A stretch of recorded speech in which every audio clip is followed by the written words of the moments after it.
देवाच्या नावाला धन्यवाद देव. देवानं आपल्याला रात्रभर चांगल्या प्रकारे सांभाळून या संदेशा सकाळच्या प्रहरी देवाचं वचन वाचण्याची आणि ते ग्रहण करण्याची आम्हाला संधी दिल्याबद्दल देवाच्या नावाला उंच करतो, गौरवतो, महिमा देतो.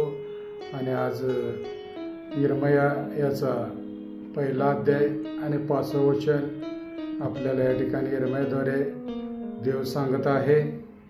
मी तुला गर्भाशयात घडवले त्यापूर्वी तू मला ठाऊक होतास. तू उदरातून निघण्यापूर्वी मी तुला पवित्र केले. मी तुला राष्ट्राचा संदेष्टा नेमले आहे. तेव्हा मी म्हणालो, आहा प्रभू परमेश्वर पहा, मला बोलायचे ठाऊक नाही, मी केवळ बाळ आहे. यिर्मया संदेष्टाला देवानं आईच्या उदरात असल्यापासूनच या ठिकाणी घडवलं आणि या ठिकाणी नेमलेलं आहे म्हणून सांगत आहे, ठाऊक आहे म्हणून सांगितलेलं आहे आणि पवित्र केलेलं आहे देवानं. आणि या ठिकाणी परमेश्वर सांगत आहे की तुला आता राष्ट्राचा संदेष्टा बनवलेला आहे आणि तू जाऊन माझी सुवार्ता सांगायचा आहे.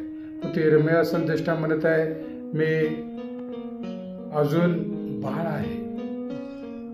म्हणजे तो वचनामध्ये देवाच्या आध्यात्मिकमध्ये बाळ होता आणि त्याला वचन सांगायचं हे माहीत नव्हतं. वयानं लहान नाही तर आध्यात्मिक म्हणजे आणि देवाच्या वचनामध्ये तो लहान होता आणि म्हणून तो म्हणत आहे, मी बाळ आहे, मी काय या ठिकाणी देवाचं वचन सांगू. पण तो देवानं आईच्या उदरात असताना त्याला निवडलं होतं, त्याची निवड केली होती.